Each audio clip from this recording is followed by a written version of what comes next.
கர்த்தருடைய பரிசுத்த நாமத்துக்கு மகிமை உண்டாகட்டும். ஆண்டவரும் இரட்சகருமாகிய இயேசு கிறிஸ்துவின் ஈடு இணைத்த நாமத்தினாலே இந்த காலை ஆராதனைக்கு தேவனை ஆராதிக்க வந்திருக்கின்ற அருமையான திருவான்மியூர் அட்வென்ட் திருச்சபையாருக்கு என்னுடைய வாழ்த்துதலை நான் தெரிவித்துக் கொள்ளுகின்றேன். ஹல்லேலூயா, ஹல்லேலூயா. மீண்டுமாக தேவனுடைய வார்த்தையை இந்த மாதத்தின் 4வது ஓய்வு நாளில் உங்களோடு கூட பகிர்ந்து கொள்வதில் மிகுந்த மகிழ்ச்சியடைகின்றேன். நேரடியாக கர்த்தருடைய வார்த்தைக்குள்ளாக கடந்து செல்லலாம். வாசிங்கள். இந்த ஓய்வு நாள் கூடுகைக்கு நமக்கு பிரயோஜனமாக இருக்கும்படியாக அப்போஸ்தலனாகிய பவுல் எபேசியருக்கு எழுதின நிருபத்தின் 5வது அதிகாரத்தின் 10வது வசனத்தை இந்த நாளின் தியானத்துக்காக எடுத்துக்கொள்ளலாம். எபேசியருக்கு எழுதின நிருபம் 5வது அதிகாரத்தின் 10வது வசனத்தை வாசிப்போம். கர்த்தருக்கு பிரியமானது இன்னதென்று நீங்கள் சோதித்து பாருங்கள். கர்த்தருக்கு பிரியமானது இன்னதென்று நீங்கள் சோதித்து பாருங்கள். இந்த வார்த்தைகளோடு கூட தேவ ஆவியானவர் இந்த காலவெளியில் நம்மோடு கூட பேச போகிறார். எத்தனை பேர் அவளோடு கூட காத்திருக்கிறீங்க? நல்ல கரங்களை உயர்த்துறாலே சொல்லுங்க. இன்னும் உற்சாகமா சொல்லுங்க, இன்னும் உற்சாகமா சொல்லுங்க. கர்த்தருடைய வார்த்தை அப்போஸ்தலனாகிய பரிசுத்த பவுல் மூலமாக நமக்கு புறப்பட்டு வருகிறது. கர்த்தருக்கு பிரியமானது இன்னதென்று சோதித்து பாருங்கள். கர்த்தர் தரப்போற வார்த்தைக்காக எல்லாம் நல்ல பலமா கரங்களை தட்டி உற்சாகமாக தேவனை மகிமைப்படுத்தலாமா? கரங்களை கொண்டு வந்தவங்க நல்ல சோர்வின் ஆவியெல்லாம் நீங்கி போகும்படியாக இன்னும் உற்சாகமாக கரங்களை தட்டி ஹல்லேலூயா, ஹல்லேலூயா, ஹல்லேலூயா, ஹல்லேலூயா. கர்த்தருடைய பரிசுத்த நாமத்துக்கு மகிமை உண்டாகட்டும். நான் இங்க கரெக்டா 7:30 இங்கே வரும்போது இங்கே அநேகர் வீற்றிருப்பதை நான் பார்த்து மிகவும் மகிழ்ந்தேன். நல்ல கவனிங்க. உங்களை போல அட்வென்ட் திருச்சபையில நான் அந்த சரியான நேரத்துக்கு போனாலும் அங்க ஒரு 4-5 பேர் தான் உட்கார்ந்துருப்பாங்க. இதே போல பெரிய சபையா இருக்கும். ஆனா எத்தனை பேர்? ஒரு 4-5 பேர் தான் இருப்பாங்க. ஆனா நான் பார்க்கும்போது கிட்டத்தட்ட ஒரு பாதி பேரு இங்க இருந்ததை நான் பார்த்தேன். அதை பார்த்து ஆண்டவரை மகிமைப்படுத்தினேன். தேவ ஜனங்களுக்கு இன்னைக்கு ஆண்டவரை ஆராதிப்பதில குறிப்பா இந்த சபைக்கு மிகுந்த ஆர்வம் இருக்கிறது என்பதை நான் தெரிந்து கொண்டு ஆண்டவருக்கு மகிமை செலுத்துகிறேன். நல்ல கவனிங்க. கர்த்தருடைய வார்த்தை கொஞ்சம் கவனித்து பாருங்க. கர்த்தருக்கு பிரியமானது இன்னதென்று நானும் நீங்களும் என்ன பண்ணுமா? சோதித்து பார்க்க வேண்டும்.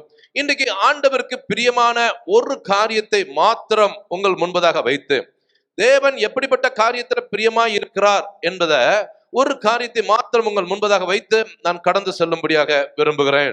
திருப்பிக் கொள்ளுங்கள். கர்த்தருக்கு பிரியமான காரியம் ஒன்றை எபிரேயருக்கு எழுதின நிருபத்தின் 13வது அதிகாரத்தின் 16வது வசனத்தை வாசிக்கலாம். எபிரேயருக்கு எழுதின நிருபம் 13வது அதிகாரத்தின் 16வது வசனத்தை வாசிங்க. அன்றியும் நன்மை செய்யவும் தான தர்மம் பண்ணவும் மறவாதிருங்கள். இப்படிப்பட்ட பலிகளின் மேல் தேவன் பிரியமாயிருக்கிறார். ஆமென் சொல்ற எல்லாம் நல்ல பலமா கரங்களை தட்டி உற்சாகமாக தேவனை மகிமைப்படுத்துங்க. இன்னும் உற்சாகமாக my dear brothers and sister, கர்த்தருக்கு பிரியமானது என்னதென்று சொல்லி வேதத்தை ஆராய்ந்து பார்க்கும்போது அநேக காரியங்கள் தேவனுக்கு பிரியமான காரியங்களாக இருந்தாலும் இங்கே முக்கியமாக ஒரு காரியத்தை இங்கே எபிரேயருக்கு எழுதின அந்த நிருபத்தின் ஆசிரியர் நமக்கு அழகாக எழுதி வைத்திருக்கிறார். நன்மை செய்யவும் தான தர்மம் பண்ணவும் மறக்க கூடாதான். அப்படிப்பட்ட பலிகளின் மேல் தேவன் பிரியமாயிருக்கிறார். கரங்களை உயர்த்துவரல்லே சொல்லுங்க. இன்னும் உற்சாகமா சொல்லுங்க, இன்னும் உற்சாகமாக சொல்லுங்க. 2 காரியத்தின் மேல தேவன் பிரியமா இருக்கிறாரா? ஒன்று நன்மை செய்கிறது, இன்னொன்று தான தர்மம் பண்ணுவது. இன்றைக்கு எனக்கு அந்த 2 காரியத்தை பேசுவதற்கு நேரம் இல்லை என்று சொன்னாலும் அதுல நன்மை செய்ய அப்படிங்கிற காரியத்தை வைத்து நான் உங்களோடு கூட இந்த தேவ செய்தியில நான் பேசும்படியாக விரும்புகிறேன். நன்மை செய்வதற்கு தேவ ஜனங்கள் மறக்க கூடாது. ஆமென் சொல்றவங்க எல்லாம் கரங்களை உயர்த்துவரல்ல சொல்லுங்க. இன்னும் உற்சாகமா சொல்லுங்க. அப்படி பக்கத்துல உங்க கையை பிடிங்க. 1 மாசம் மறந்துருந்த பிரதர் மறுபடியும் ஞாபகப்படுத்துறீங்க அப்படிங்கிறீங்களா? சரி, பக்கத்துல கையை பிடிச்சிட்டீங்களா? அவங்க முகத்தை பாருங்க. கிரைட்டீரியா தெரியும்ல உங்களுக்கு. யார் கையை பிடிச்சிங்களோ அவங்க முகத்தை தான் பார்க்கணும். என்னையும் யாரும் பார்க்க கூடாது. என்ன 1 மணி நேரம் என்ன பார்க்க போறீங்க? நிறைய பேர் கீழ்ப்படியிலையே. கீழ்ப்படிங்க. ஆமா, கையை பிடிச்சு யார் முகத்தை நீங்க யார் கையை பிடிச்சிருக்கீங்களோ அவங்க முகத்தை பார்த்து நான் சொல்ற மாதிரி சொல்லுங்க. நானும் நீங்களும் நன்மை செய்வதற்கு ஒருபோதும் மறக்க கூடாது. மறுபடியும் சொல்லிருங்களா? நானும் நீங்களும் நன்மை செய்வதற்கு ஒருபோதும் மறக்க கூடாது. அது என்னங்க நன்மை? நன்மைன்னா என்னங்க? ரோட்ல போற பிச்சைக்காரனை பார்த்து அவனுக்கு ஏதாவது பிச்சை கொடுக்கறதுக்கு பேர் நன்மையா? சாப்பாடு இல்லாதவங்களை கண்டா அவங்களுக்கு சாப்பாடு வாங்கி கொடுக்கறது ஒரு நன்மையா? வேலை கிடைக்காதவங்களை பார்த்து அவங்களுக்கு ஒரு நல்ல வேலையை வாங்கி கொடுக்கறது நன்மையா? இதெல்லாம் உலக பிரகாரமான நன்மையாக இருந்தாலும் இன்னைக்கு ஆண்டவர் நானும் நீங்களும் செய்ய வேண்டிய அந்த நன்மை என்றால் என்ன என்பதை குறித்து வேதத்துல மிகவும் அழகாக எழுதி வைத்திருக்கிறார். நல்ல கவனிங்க, உலக பிரகாரமான நன்மைகளை ஆண்டவர் நன்மை என்று சொல்லாமல் இங்க வேதத்தின் அடிப்படையில நானும் நீங்களும் செய்ய வேண்டிய அநேக நன்மைகளை ஆண்டவர் நமக்கு எழுதி வைத்திருக்கிறார். நல்ல கவனிங்க, ஆண்டவர் கற்றுக் கொடுத்த இந்த நன்மையை ஒருவேளை திருச்சபையாராகிய நானும் நீங்களும் செய்யலன்னா என்ன நடக்குதான்? யாக்கோபு எழுதின பொதுவான நிருபம், திருப்பிக் கொள்ளுங்கள், அப்போஸ்தலனாகிய யாக்கோபு எழுதின பொதுவான நிருபம் 4வது அதிகாரத்தின் 17வது வசனத்தை வாசிக்கலாம். யாக்கோபு 4வது அதிகாரம் 17வது வசனம் வாசிக்குமா? ஆதலால் ஒருவன் நன்மை செய்ய அறிந்தவனாய் இருந்தும் அதை செய்யாமல் போனால் அது அவனுக்கு பாவமாய் இருக்கும். நல்ல கவனிங்க, வந்திருக்கிற எனக்கு அருமையான சகோதரனை சகோதரியே, இன்றைக்கு ஆண்டவர் கற்றுத் தருகிற திருச்சபை செய்ய வேண்டிய நன்மையை அறிந்த பிறகு நானும் நீங்களும் ஒருவேளை அந்த நன்மையை செய்யாமல் போனால் அது நமக்கு எப்படி இருக்குமா? சத்தமா சொல்லுங்க, சத்தமா சொல்லுங்க. நல்ல கவனிங்க, வந்திருக்கிற எனக்கு அருமையான சகோதரனை சகோதரியே, முழு வேதம் முழுக்க ஆண்டவர் நன்மை என்றால் என்ன என்பதை நமக்கு கற்றுத் தந்திருக்கிறார். இந்த நன்மையை ஒருவேளை திருச்சபையார் செய்யாம போனா அது அவங்களுக்கு எப்படி இருக்குமா? பாவம் பண்றவங்க பரலோகத்துல பிரவேசிக்க முடியுமா? சத்தமா சொல்லுங்க. பாவம் என்ற திருச்சபையார் பரலோகத்துல பிரவேசிக்க முடியுமா? ஒருபோதும் பிரவேசிக்க முடியாது. அதனால்தான் வேதம் சொல்லுகிறது, எடுத்துக்கொள்ளுங்கள், 2 கொரிந்தியருடைய நிருபம் 5வது அதிகாரத்தின் 10வது வசனத்தை வாசிக்கலாம். 2 கொரிந்தியருடைய நிருபம் 5வது அதிகாரத்தின் 10வது வசனம். ஏனென்றால் சரீரத்தில் அவனவன் செய்த நன்மைக்காவது தீமைக்காவது தக்க பலனை அடையும்படிக்கு நாம் எல்லாரும் கிறிஸ்துவின் நியாயாசனத்துக்கு முன்பாக வெளிப்பட வேண்டும். My dear brothers and sisters, நல்ல கவனிங்க, நன்மை செய்ய ஆண்டவர் நமக்கு கற்றுக் கொடுத்திருக்க ஒருவேளை அந்த நன்மையை செய்யாமல் இருந்தால் நானும் நீங்களும் பாவம் செய்கிறவர்களாக இருப்போமா? ஆனா நன்மை செய்கிறவர்களுக்கு என்ன கிடைக்க போகுது பாருங்க.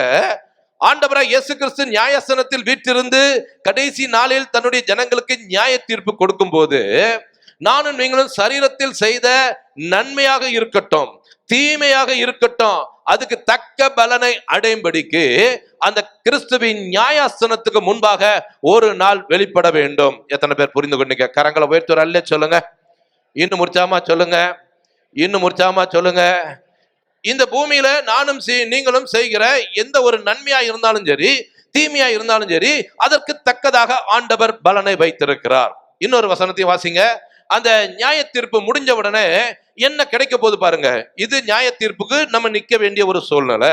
இந்த நியாய தீர்ப்பு முடிஞ்ச உடனே நன்மை செய்தவங்களுக்கு என்ன கிடைக்க போகுது, நன்மை செய்யாமல் தீமை செய்தவர்களுக்கு என்ன கிடைக்க போகிறது? யோவான் எழுதின சுவிசேஷம் 5வது அதிகாரத்தின் 28வது 29வது வசனத்தை வாசிக்கலாம். யோவான் எழுதின சுவிசேஷம் 5வது அதிகாரத்தின் 28வது 29வது வசனம். இதை குறித்து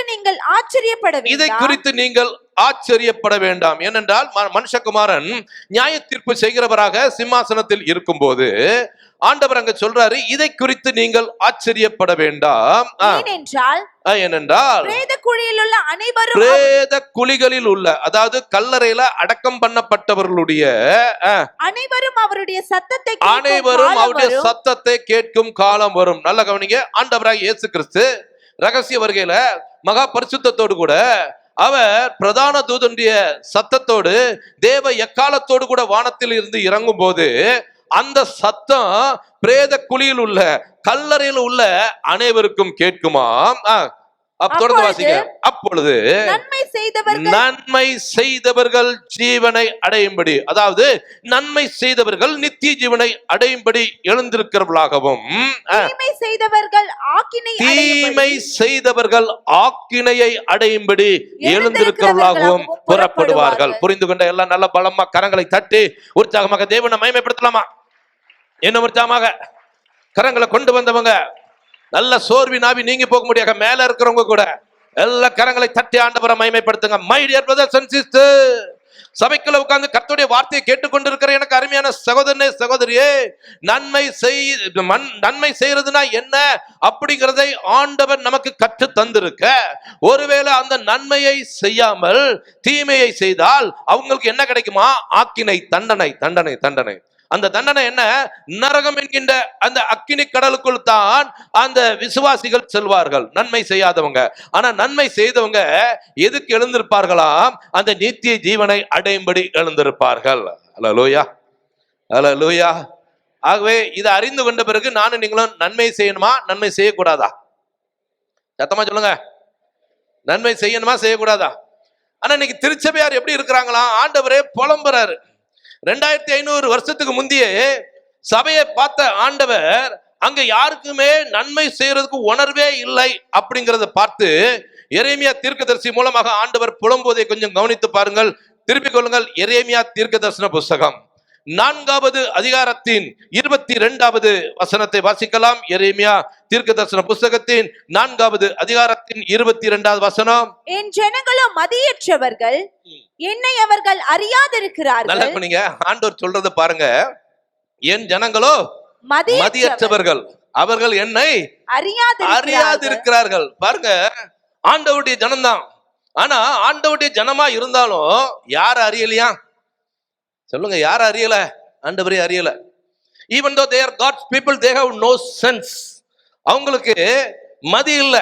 ஆண்டவருடைய பிள்ளைகளாக இருந்தாலும் என் ஜனங்களோ மதியற்றவர்கள், அவர்கள் என்னை அறியாதிருக்கிறார்கள். நான் யாருங்கிறது அவங்களுக்கு தெரியலையா? நல்லா கவனிங்க. இன்னைக்கு நானும் நீங்களும் ஜீவனுள்ள தேவனை தானே ஆராதிக்கிறோம். டவுட் வந்துருச்சா நிறைய பேருக்கு? கொஞ்சம் இருங்க பிரதர், ஒருவேளை அடுத்த மாசம் வந்தீங்கன்னா வீட்டுல போயிட்டு குடும்பமா டிஸ்கஸ் பண்ணிட்டு சொல்றோம் அப்படிங்கிற மாதிரி இருக்கு. இன்னைக்கு தேவனை ஆராதிக்க வந்தீங்களா, இல்ல சும்மா பொழுதுபோக்குக்கு வந்தீங்களா? என்டர்டெயின்மெண்ட்டுக்கு வந்தோம்? ஆண்டவரை ஆராதிக்க வந்திருக்கிறோம். ஜீவனுள்ள தேவனை ஆராதிக்க வந்திருக்கிறோம். ஆனா அந்த ஜீவனுள்ள தேவனை ஆராதிக்க வந்திருக்கிற நமக்கு ஆண்டவர் யாருன்னு சொல்லியே தெரியலையா? அதைத்தான் ஆண்டவர் ரொம்ப வருத்தப்படுறாரு. என் ஜனங்களோ மதியற்றவர்கள், அவர்கள் என்னை அறியாதிருக்கிறார்கள். அவர்கள் பைத்தியமுள்ள பிள்ளைகள், அவர்கள் பைத்தியமுள்ள பிள்ளைகள். ஃபூல் அப்படிங்கிறாரு, இடியட்ங்கிறாரு. தொடர்ந்து வாசிங்கம்மா. அவர்களுக்கு உணர்வே, அவங்களுக்கு என்ன கிடையாதான்? உணர்வே இல்லை, உணர்வே இல்லை. அதான் சொன்ன, even though they are God's people, they have no sense. உணர்வே இல்லை, கொஞ்சம் கூட உணர்வு இல்லாம இருக்கிறாங்க. பொல்லாப்பு செய்ய அவர்கள் அறிவாளிகள். ஏன் அப்படி ஆண்டவர் சொல்றாரு பாருங்க? பொல்லாப்பு செய்ய அவங்க எப்படிப்பட்டவங்களா? அறிவாளிகள். பக்கா பிரில்லியன்ட். ஆமா ஆமா ஆமா. தப்பு செய்யணுமா, தீமை செய்யணுமா, அவங்கள மாதிரி ஞானம் உள்ளவங்க கிடையாது. பிரில்லியன்ட் யாருமே கிடையாது. எங்க மறைஞ்சிருந்து தப்பு பண்ணா யார் கண்ணிலையும் தெரியாம தப்பு பண்ணலாம் அப்படிங்கறத பிளான் போட்டு செய்யறதுல அவங்க பக்கா பிரில்லியன்ட். ஆனா எதுல அவங்களுக்கு அறிவு இல்லையாம்? பாருங்க. நன்மை செய்யவோ அவர்கள் அறிவில்லாதவர்கள். நன்மை செய்யவோ அவர்கள் அறிவில்லாதவர்கள். My dear brothers and sister, இன்றைக்கு இருக்கிற திருச்சபைகளின் நிலைமைய 2500 வருஷத்துக்கு முன்பதாகவே ஆண்டவர் உணர்ந்து எரேமியா தீர்க்கதரிசி மூலமாக புலம்பி எழுதுறாரு. ஏன் ஜனங்கள் தான் மதியற்ற ஜனங்களா இருக்கிறாங்க. பல தடவை சொல்லி பார்த்துட்டேன், நன்மை செய்யுங்க, நன்மை செய்யுங்க, நன்மை செய்யுங்கன்னு சொல்லிட்டு பல தடவை சொல்லி பார்த்தாலும் நன்மை செய்யறதுக்கு அவங்களுக்கு என்ன கிடையாதா? அறிவே கிடையாது, கொஞ்சம் கூட அறிவு கிடையாது. ஆனா நன்மையை விட்டுட்டு தீமை செஞ்சு பொல்லாப்ப செய்யணும்னு சொன்னா அவர்கள் பயங்கரமான அறிவாளிகள். ஹலோ, வந்திருக்கிற எனக்கு அருமையான சகோதரனே சகோதரியே, நானும் நீங்களும் அந்த பொல்லாப்பு செய்யறதுக்கு அறிவாளிகளாக இருக்கக்கூடாது, நன்மை செய்வதற்கு அறிவாளிகளாக இருக்க வேண்டும். ஆமென் சொல்ற எல்லாம் நல்ல பலமா கரங்களை தட்டி உற்சாகமாக தேவனை மகிமைப்படுத்துங்க. இன்னும் உற்சாகமாக, இன்னும் உற்சாகமாக, இன்னும் உற்சாகமாக. நானும் நீங்களும் நன்மை செய்தால் அந்த பலிகளின் மேல் தேவன் பிரியமாயிருப்பார். அதை விட்டுட்டு நன்மை செய்யறதுன்னா என்னன்னு சொல்லி தெரிஞ்ச பிறகும் அதை நானும் நீங்களும் செய்யலன்னு சொன்னா பாவம் செய்கிறவர்களாக இருப்போம், தீமை செய்கிறவர்களாக இருப்போம். தீமை செய்கிறவர்கள் நித்திய ஜீவனுக்குள் பிரவேசிக்க முடியாது. நரகம் என்கின்ற ஆக்கினை தான் அவர்களுக்கு கிடைக்கும். இன்னைக்கு முடிவெடுக்க போறோம், இன்னைக்கு முடிவெடுக்க போறோம். இன்னைக்கு இயேசு கிறிஸ்து வெளிப்படும் போது ஒருவேளை நமக்கு மரணம் சம்பவித்திருக்குமானால், கல்லறையில் இருக்கிற நானும் நீங்கள் அந்த சத்தத்தை கேட்கும் போது நித்திய ஜீவனை அடையும்படி எழும்பணுமா, இல்ல ஆக்கினையை அடையும்படி எழும்பணுமான்னு சொல்லி இந்த செய்தி முடிவதற்குள் நானும் நீங்களும் நம்மை சிந்தித்து பார்த்தால் நலமாய் இருக்கும். எத்தனை பேர் அவளோடு கூட காத்திருக்கிறீங்க? கரங்களை உயர்த்துவரல்ல சொல்லாமா? இன்னும் உற்சாகமா சொல்லாமா?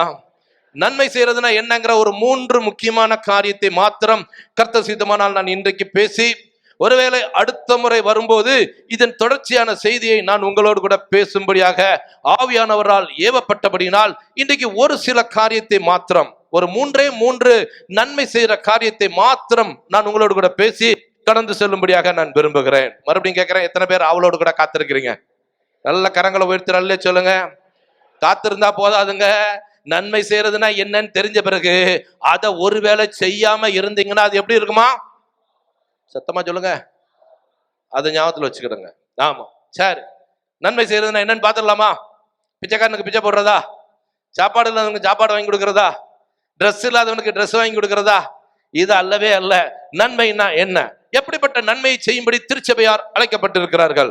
திருப்பிக் கொள்ளுங்கள். 133வது சங்கீதம் 1வது வசனத்தை வாசிங்க. 133வது சங்கீதத்தின் 1வது வசனத்தை வாசிங்க. இதோ சகோதரர் ஒருமித்து வாசம் பண்ணுகிறது. நல்ல கவனிக்க. இதோ சகோதரர் ஒருமித்து வாசம் பண்ணுகிறது. எத்தனை நன்மையும் எத்தனை இன்பமுமானது. My dear brothers and sister, திருச்சபையார் செய்ய வேண்டிய முதலாவது நன்மையை குறித்து ஆண்டவர் இங்கே அழகாக எழுதி வைத்திருக்கிறார். நன்மை என்றால் என்னவா? சகோதரர் ஒருமித்து வாசம் செய்கிறது நன்மை. புரிந்து கொண்ட எல்லாம் நல்ல பலமா கரங்களை தட்டி உற்சாகமாக தேவனை மகிமைப்படுத்துங்க. இன்னும் உற்சாகமாக, இன்னும் உற்சாகமாக, இன்னும் உற்சாகமாக. சகோதரன்னா சகோதரர் மட்டும் கிடையாது, சகோதரிகளும் ஒருமித்து வாசம் செய்ய வேண்டும். சொல்ல போனா சபைக்குள்ள ஒரு மனமாய் இருக்கிறது விசுவாசிகள் செய்ய வேண்டிய முதல் நன்மை. எத்தனை பேர் புரிந்து கொண்டீங்க? நல்ல கரங்களை உயர்த்தி வர அள்ளி சொல்லுங்க. இன்னும் உற்சாகமா சொல்லுங்க. இந்த சபையார் இன்னைக்கு நீங்க ஒரு மனமா இருக்கிறீங்களா? நான் பிரதர் இப்படி கேட்டு விட்டுட்டீங்க. இதை நாங்க செய்யலைன்னா என்ன? செய்யலைன்னா என்னது? நீங்களாம், நான் சொல்ல, ஆண்டவரே சொல்லிட்ட, நீங்களாம் பாவிகள். உங்களுக்குள்ள சபைக்குள்ள ஒரு மனம் இல்லைன்னா அப்படிப்பட்ட சபையார் யாரு? பாவிகளே. நீங்க விசுவாசிகள் என்று பெயரளவுல இருந்தா கூட உங்களால சபைக்குள்ள ஒரு மனம் இல்லாம போச்சுன்னு சொன்னா நீங்கள் பாவம் செய்பவர்களே. My dear brothers and sister, முழு வேதாகமத்தின் திருப்பி பாருங்களையா, ஆதி ஆகமத்திலிருந்து வெளிப்படுத்தின விசேஷம் வரைக்கும் சபையார் ஒற்றுமையாக, ஐக்கியமாக, ஒரு மனதாக இருக்க வேண்டும் என்று ஆண்டவர் விரும்புகிறார். ஆமென் சொல்ற எல்லாம் நல்ல பலமா கரங்களை தட்டி உற்சாகமாக தேவனை மகிமைப்படுத்துங்க. இன்னும் உற்சாகமாக, இன்னும் உற்சாகமாக. நிறைய பேருக்கு எங்கேயோ இடிக்கிறத நான் பாக்குறேன். ஐயோ, நன்மை செய்யாமல்லாம் இருக்கிறோம். ஒரு மனம் இல்லைன்னா நீங்க நன்மை செய்யாதவங்க எழுதி வச்சுக்கிடுங்க. இன்னைக்கு ஒருவேளை அதை செய்யல, நல்லா கவனிங்க. இப்ப தெரிஞ்சிருச்சு நன்மை செய்யறதுன்னா என்ன. ஒரு மனமா இருக்கிறதுக்கு பேர் என்ன? நன்மை. இந்த நன்மையை சபையார் செய்யல அப்படின்னு சொன்னா நீங்க வாரம் சபைக்கு வந்து தேவனை ஆராதிக்கிறவர்களாக இருக்கலாம். இந்த லெந்து நாட்கள்ல 40 நாளும் தொடர்ந்து உபவாசம் போட்டு தேவனை நோக்கி ஜெபிக்கிறவர்களாக இருக்கலாம். நன்மை செய்யாம நல்ல கொஞ்சம் சபைக்குள்ள ஒரு மனம் இல்லாம நீங்க இருந்தீங்கன்னு சொன்னா முடிவுல நரகம் என்கின்ற அக்கினி கடலுக்கு தான் போவீங்க. நீங்க எவ்வளவு பெரிய ஜெப வீராங்கனையா இருந்தாலும் ஆண்டவருக்கு கவலை இல்லை. உங்களுக்குள்ள ஒரு மனம் இல்லைன்னு சொன்னா பரலோகத்துக்குள்ள பிரவேசிக்க முடியாது. அல்லேலூயா, அல்லேலூயா. இன்னைக்கு நீங்களாம் ஒரு மனமா இருக்கிறீங்களா? நீங்களாம் ஒரு மனமா இருக்கிறீங்களா? சபையா ஏறி பாக்குறேன், போலீஸ் தான் காவலுக்கு நிக்குது. சபை முடிஞ்சோடனே அடி தடி நடக்குது. போலீஸ் வந்துதான் அதெல்லாம் தீர்த்து வைக்குது. அந்த அளவுக்கு ரொம்ப மோசமாக போய்விட்டது. பிஷப் ஒரு பக்கம், ஊழியக்கார் ஒரு பக்கம், ஏரியா சேர்மன் ஒரு பக்கம், சபையில் உள்ள கமிட்டி மெம்பர்ஸ் ஒரு பக்கம், செக்ரட்டரி ஒரு பக்கம், ட்ரெஷரர் ஒரு பக்கம், மூப்பர்கள் ஒரு பக்கம், அப்படி 4 திசையிலும் பிரிஞ்சு இருக்கிறாங்க. நல்லா கவனிங்க. இப்படி பிரிவினைகள் இருந்தால் சபை பரலோகத்துக்கு செல்ல முடியாது. ஆகவே சபைக்கு முதலாவது தேவை ஒரு மனம். ஆமென் சொல்ற எல்லாரும் நல்ல மறுபடியும் பலமா கரங்களை தட்டி உற்சாகமாக தேவனை மகிமைப்படுத்துங்க. இன்னும் உற்சாகமாக, இன்னும் உற்சாகமாக. ஏங்க இந்த சபைக்குள்ள ஒரு மனம் இல்லாமல் போகிறதுக்கு சில காரணங்கள் என்ன? அதை உங்கள் முன்பதாக நான் வைக்கும்படியாக விரும்புகிறேன். ஆதி அப்போஸ்தலர் திருச்சபை எப்படி இருந்தது? இயேசு கிறிஸ்துவுக்கு பின் அவருடைய சீஷர்களால் ஆரம்பிக்கப்பட்ட அந்த ஆதி அப்போஸ்தல திருச்சபை ஆரம்பத்துல எப்படி இருந்துச்சு, போக போக போக அவங்களுக்குள்ள எப்படி அந்த ஒரு மனம் குலைந்தது என்பதை நானும் நீங்களும் பார்க்க போகிறோம். எடுத்துக்கொள்ளுங்கள் அப்போஸ்தலருடைய நடவடிக்கைகள் 2வது அதிகாரத்தின் 1வது வசனத்தை வாசிக்கலாம். அப்போஸ்தலருடைய நடபடிகள் 2வது அதிகாரம் 1வது வசனம்.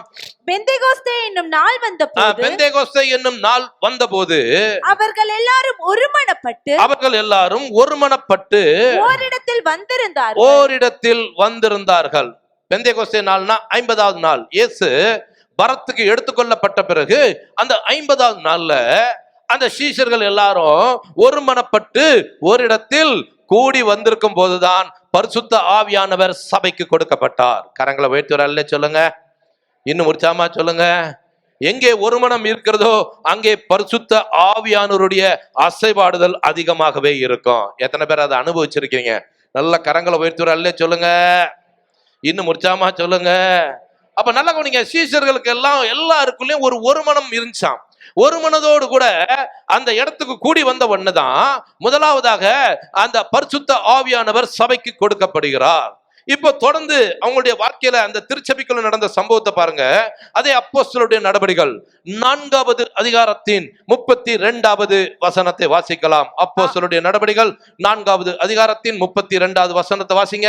விசுவாசிகளாகிய திரளான கூட்டம். நல்ல கவனிங்க. சீஷர்களால் ஆரம்பிக்கப்பட்ட சபையில ஒரே நாள் ஞானஸ்நானத்துல 3000 பேர் சேர்த்துக் கொள்ளப்படுகிறார்கள். அடுத்த அதிகாரத்துல இன்னும் 5000 பேர் சேர்த்துக் கொள்ளப்படுகிறார்கள். இப்படி சீஷர்களும் விசுவாசிகளும் தொகை பெருகி கொண்டே இருக்கிறது. விசுவாசிகளாகிய திரளான கூட்டத்தார். நல்ல கவனிங்க. முதல்ல 3000 பேர் சேர்த்துக் கொள்ளப்பட்டார்கள். அடுத்து 5000 பேர் சேர்த்துக் கொள்ளப்பட்டார்கள். இப்படி விசுவாசிகளின் எண்ணிக்கை பெரிதாகி கொண்டே இருக்கிறது. விசுவாசிகளாகிய திரளான கூட்டத்தார் ஒரே இருதயமும். நல்ல கவனிங்க. எப்படி இருக்கு பாருங்க. ஒரே இருதயமும் ஒரே மனமும் உள்ளவர்களாய் இருந்தார்கள். நல்ல கவனிங்க. அவங்களுக்குள்ள எப்படி இருந்துச்சான்? ஒரே இருதயம் தான் இருந்துச்சான். 10,000 பேருக்கு மேல இருந்திருப்பாங்க. 10,000 பேர் மேல இருந்தாலும் அவங்களுக்குள்ள ஒரே இருதயம், ஒரே மனமுள்ளவர்களா இருந்தார்கள். தொடர்ந்து வாசிங்க. ஒருவனாகிலும் தனக்குள்ளவைகளில் ஒன்றையும் தன்னுடையது என்று சொல்லவில்லை. சகலமும் அவர்களுக்கு பொதுவாய் இருந்தது. ஆமென் சொல்றவங்க எல்லாம் நல்ல கரங்களை உயர்த்துறாங்க, சொல்லுங்க. இன்னும் உற்சாகமா சொல்லுங்க. 2வது அதிகாரத்துல ஒரு மனதோடு கூட ஆரம்பிக்கப்பட்ட சபை. விசுவாசிகள் திரள் கூட்டமாக பெருகி கொண்டே இருக்கிறார்கள். பெருகும் போதும் அவங்களுக்குள்ள என்ன இருந்துச்சா? ஒரே இருதயம் இருந்துச்சா, ஒரே மனம் இருந்துச்சா. அவங்களுக்குள்ள எல்லாத்தையும் சகலத்தையும் பொதுவாய் வச்சு அனுபவிச்சு அப்படி ஒரு மனமாய் அங்கே இருந்த சபை. இப்படிப்பட்ட சபைக்குள்ள எப்படி அந்த பிரிவினை வந்து பாருங்க. இப்போ 6வது அதிகாரம் நல்லா கவனிங்க. 2வது அதிகாரத்துல ஆரம்பிக்கப்பட்ட திருச்சபை, ஏராளமான விசுவாசிகள் நாள்தோறும் சேர்த்து கொள்ளப்படுகிறார்கள். அது மட்டுமல்ல, 5வது அதிகாரம் வரைக்கும் அவங்களுக்குள்ள ஒரு மனதுல எந்த பிரச்சனையும் இல்லை, ஐக்கியத்துல எந்த விரிசலும் இல்லாமல் இருந்த போது 6வது அதிகாரத்துல நடந்த ஒரு சின்ன சம்பவத்துல என்ன நடந்தது? 6வது அதிகாரம் 1வது வசனத்தை வாசிங்க.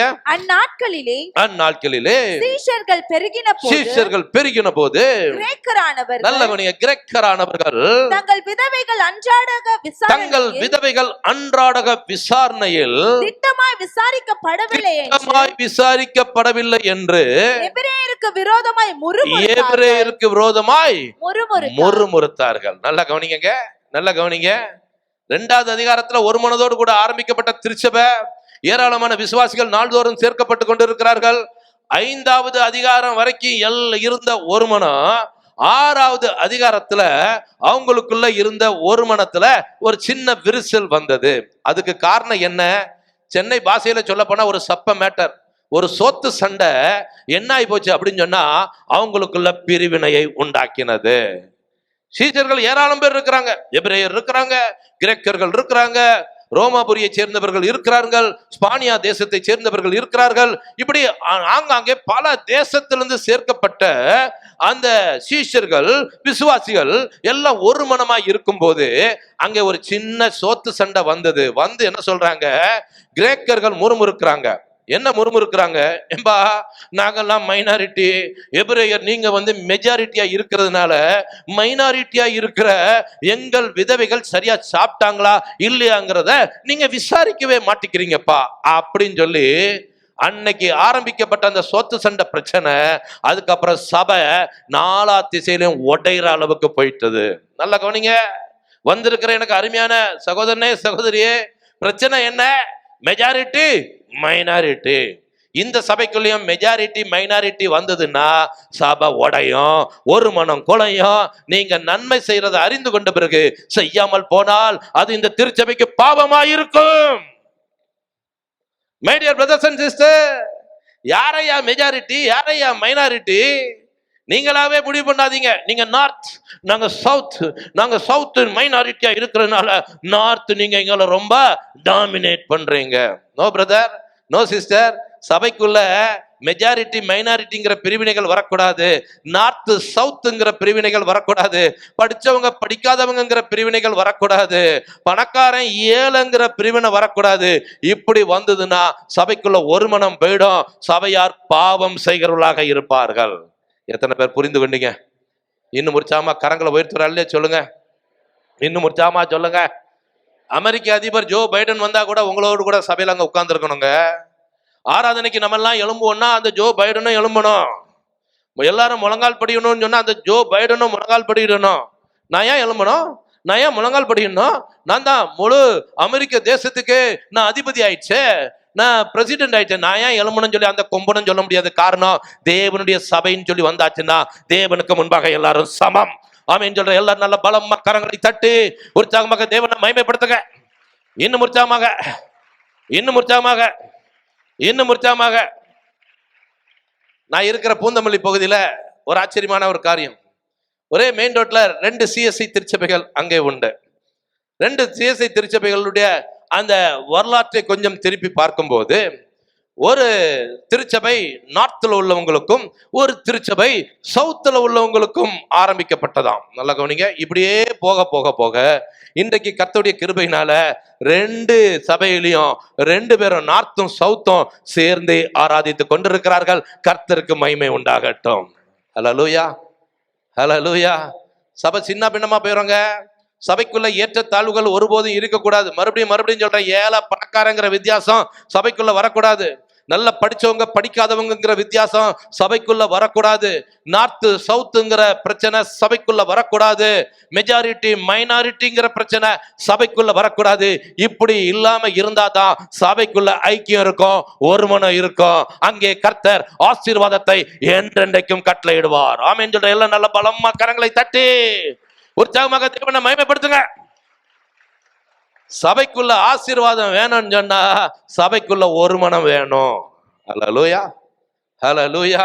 யாக்கோபு அன்னைக்கு 2000 வருஷத்துக்கு முந்தி சபைக்குள்ள நடந்த ஒரு மோசமான காரியத்தை குறித்து எழுதி வைத்திருக்கிறார். எடுத்துக்கொள்ளுங்கள். யாக்கோபு எழுதின பொதுவான நிருபம் 2வது அதிகாரத்தின் 1வது வசனத்திலிருந்து வாசிக்கலாம். யாக்கோபு 2வது அதிகாரத்தின் 1வது வசனத்திலிருந்து வாசிங்க. என் சகோதரரே, என் சகோதரரே, மகிமையுள்ள நம்முடைய கர்த்தராகிய இயேசு கிறிஸ்துவின் மேல் உள்ள விசுவாசத்தை பட்சபாதத்தோட பற்றிக் கொள்ளாதிருப்பீர்களாக. பட்சபாதம் என்ன? பார்ஷியாலிட்டி. சபைக்குள்ள பிரிவுகள், பிரிவினைகள், பார்ஷியாலிட்டி. ஆமா, பட்சபாதம் வரக்கூடாது. அதத்தான் அங்க யாக்கோபு எழுதுறாரு.